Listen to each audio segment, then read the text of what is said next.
Javan Lev Poblador is the Young Humanist Coordinator with Humanist International. In this role, he works closely with young humanists worldwide, focusing on their development and growth as humanists. Javan has also been active in community work in environmental conservation, climate justice, human rights, and civic engagement since 2012. He is currently the Chief Executive of the Humanist Alliance of the Philippines International and the co-founder and the former pioneer president of the Association of Young Environmental Journalists, a youth-led environmental media organization. And I'm delighted to say that Javan joins us here on Humanism Now. Javan, welcome. Hi, James, and thank you for having me here. It'd be great to find out a little bit more about your role, your background, and your journey to humanism, and what led you to Humanist International. Cool, I'm excited.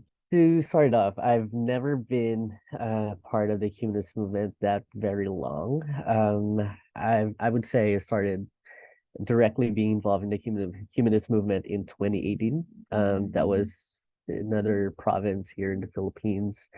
We didn't have, my friends and I, we didn't have like a humanist organization back then. We were basically just atheist groups, being part of like students in the university, trying to have a community all together.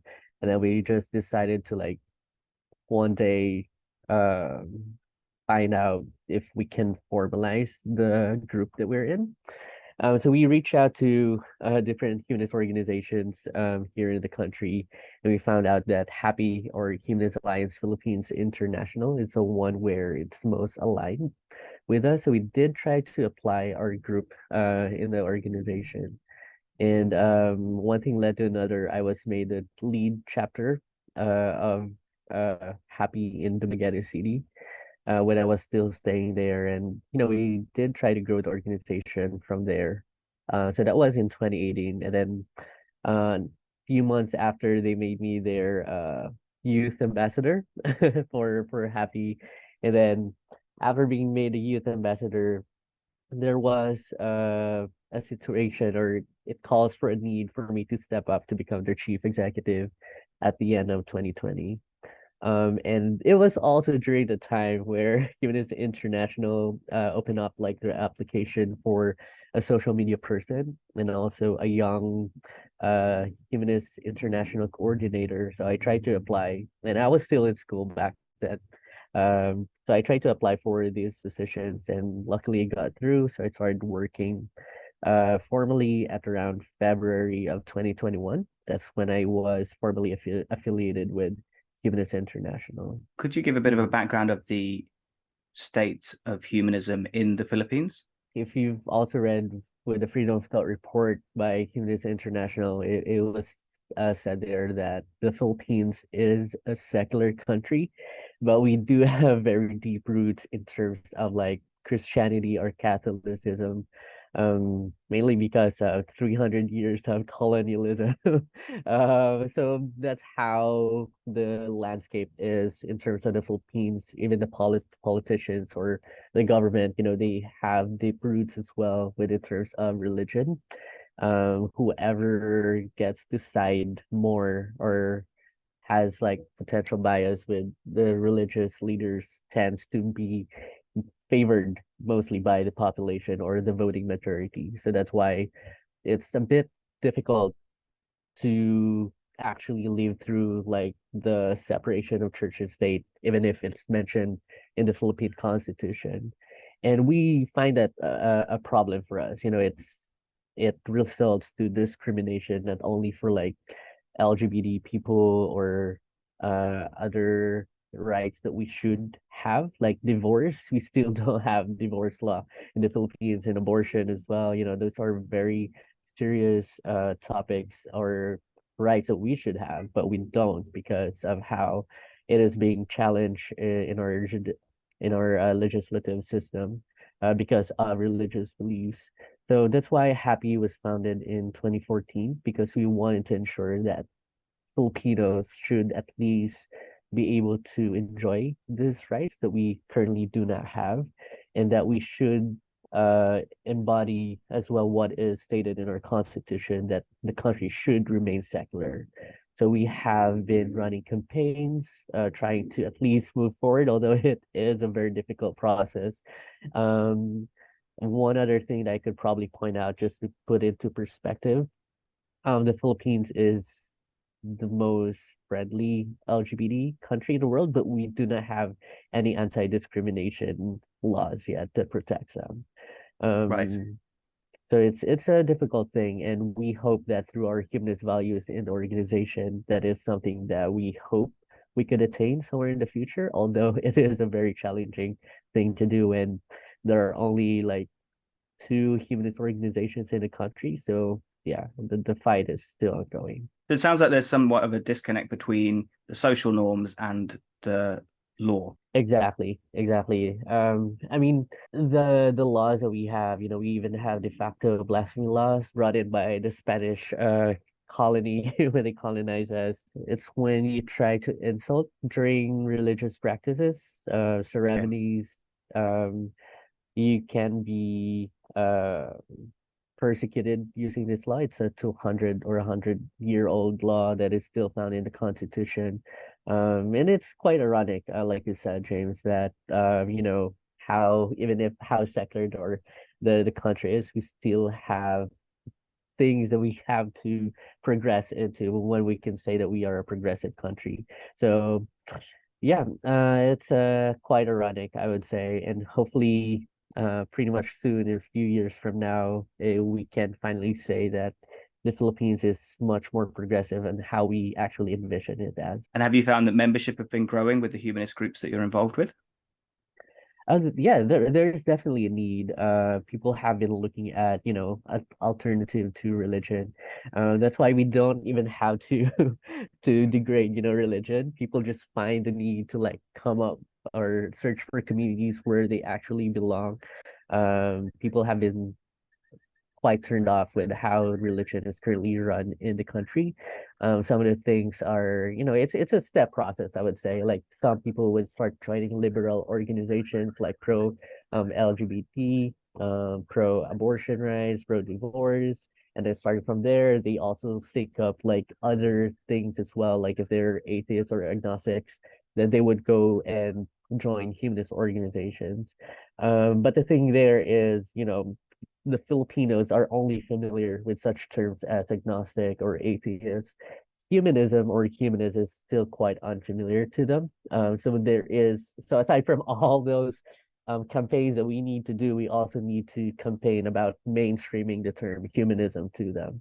That, it's just more than just being a non-religious or a secular person, but it's what we stand for, what it means, and how can you consider yourself as a humanist, and how that is different from just being an atheist or an agnostic. I think that's a universal concern and Mhm. challenge that Yeah. we all have. So, can we talk a bit more about your role at Humanist International? Could you just describe the work of the Young Humanists group? So Young Humanists International was quite different back then. I think it was before 2018 when they had merged. Young Humanists International and Humanists International were separate organizations. They have different memberships. So you can apply for a membership with Young Humanists International before, and you can also apply for a membership with Humanists International as well. But the difference is, well, I mean, it's obvious that Young Humanists International only accepts young organizations with young members. But it was around the 2018 when the board of Humanists International wanted to merge Young Humanists International within Humanists International. So that's when Young Humanists International became like a youth arm of Humanists International. And for organizations that are a member of Humanists International, and if they have younger groups within them, they are automatically already members of Young Humanists International. So right now, our main mandate is working with young members from the members of Humanists International. Um, it's not as huge campaigns like what we do with Humanists International. As much as possible, we wanted to focus on a youth perspective or youth angle. I mean, we do have like, campaigns, different campaigns. regarding that, but we wanted to make it separate without making it redundant what Humanist International is all already doing. We do not want to have like a complete copy out of it. So we wanted to have like a more youth focus, Yeah. understanding, what links young people around the world. How can we empower them? How can we support them as well? Or how can we create a network out of this youth groups that we have? And what have you found to be the unique concerns or campaigns that young humanists are more passionate about? I think it's more about like, succession within the humanist organizations. They wanted to have a voice within their humanist organizations, like how their sentiments or feedbacks or comments are actually being considered in the whole organization. And it's for the right thing, within the past histories, we've had younger people standing up to certain campaigns. They have been a positive change for good. We know how capable young people are. And that's one of the few things that we're doing at Young Feminist International is providing them that platform, or giving them the voice because, they're already doing that within themselves. But we wanted to provide a better scope that, hey, young humanists shouldn't be just uh, pushed aside because they're young, but we wanted to make it other people to understand as well, from the senior management point of view, that the young humanists are well capable of doing these things and creating a change for good or positively contributing to the global humanist movement. It's probably a good idea to maybe clarify at this point when we're talking Mhm. about young humanists. Is there a cutoff? Is there an age limit for being active in the group? Right. So the main I would say eligibility to be part of Yeah. Young Humanist International would be between 18 to 35. So we're using the UN staple for what we call a youth or a young person. So it's between the 18 to 35 years old. And they have to be either a member or an associate of Humanist International to be part of us. But one thing though, I think one thing that actually works for us is we haven't been too strict about being the membership. Like there are cases where young people are not part of any humanist organizations, but they wanted to be part of a bigger humanist movement. So we do sometimes welcome them within our meetings. Welcome them if we have any discussions, like even online conversations or online meetings. We do invite them. I think one of the successful case studies that we had was on the case of Czech humanists. So their lead, their leader before then didn't have a humanist organization in Czechia, and Yirka or Jiri, he sent us an email that he wants to get involved, and I said like, yeah, okay, sure, you can join our monthly meetings, you can be part of that. And further along the way, he was interested in how we run things, and I think that was one of the few things on why he's convinced to start his own humanist organization. And he's also a young person, so That's a great result. yeah, it is. It is. It's one thing that we've been continually discussing within the staff and within the board, on how we can also tap more into the power of young people to like create humanist organizations in countries where we still don't have humanist organizations that are a member of Humanist International.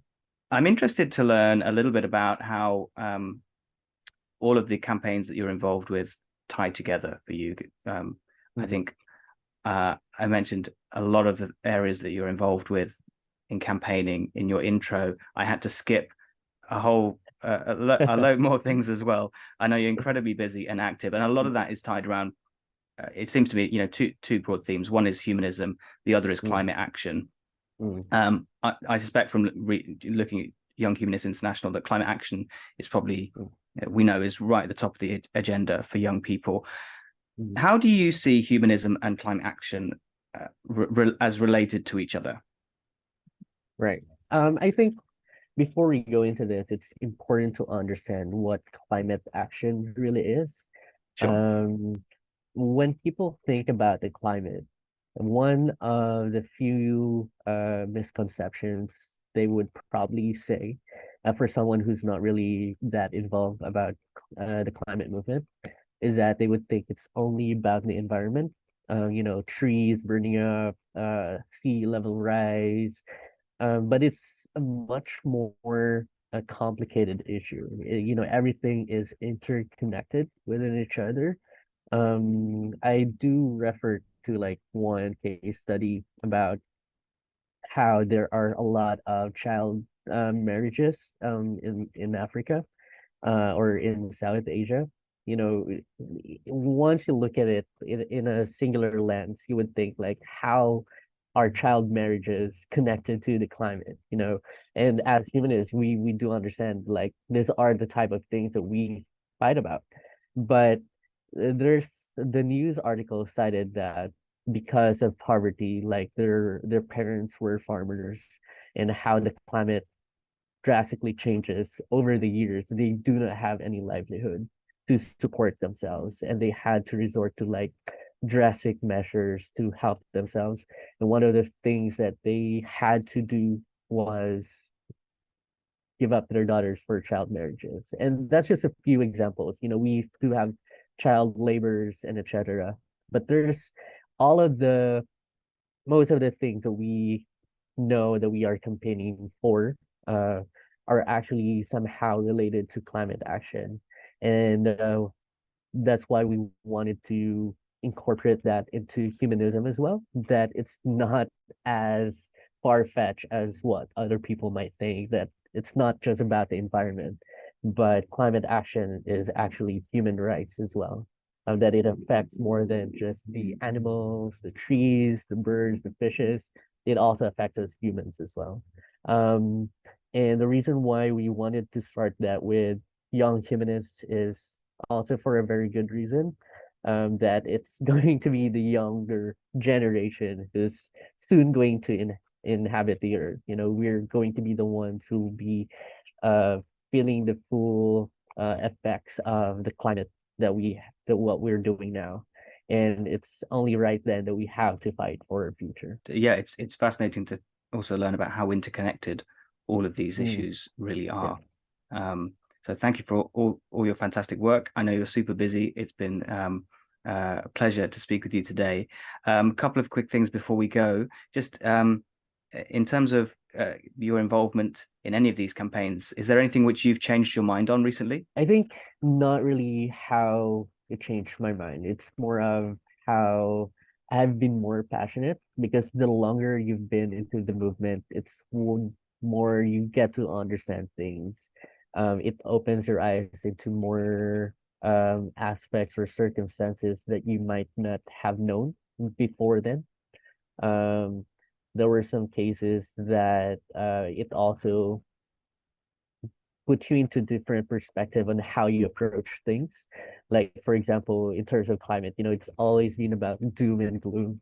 But once you get into the movement, you understand that people are so stressed about the climate action. If you just show them how horrible the situation is, there's what we call like a climate fatigue. Like you hear all these things about, hey, we're ending the earth in a few years from now, and it's getting to most of us. Like it makes us feel hopeless, Mm. and that's when being into the movement, like the on how you actually deal with the climate. Once you understand how it actually works, it's much better to provide solutions rather than just give up the problems. I mean, it is the problem that wakes us up, but it's the solutions or the positive changes or the positive stories that actually gets us going. Yeah, it's a lot of the time about reframing the challenge, Mm, as you mentioned, and talking about how interconnected all of these issues are and trying to appeal right. perhaps to someone in a different Mm, way. But I agree. I mean, we can't be hopeless. We have to be motivated and engaged. Um, yeah. so Javan, thank you for helping drive that forward. And just before we go, if anybody is listening and they would like to join or be involved with Young Humanists International, what's the best way to contact the group or contact you directly? Well, we do have a Facebook page as well, Young Humanists International. They can send a message, or they can also look us up at Instagram or Twitter. Young Humanists International. You can pretty much find it right away. Or you can also check out the website. You can send a contact there. Just let us know what your concerns are about Young Humanists, and it usually gets forwarded to me. Javan Lev, thank you so much for your time, and thank you for joining us on Humanism Now. Thank you, James, and thank you for having me.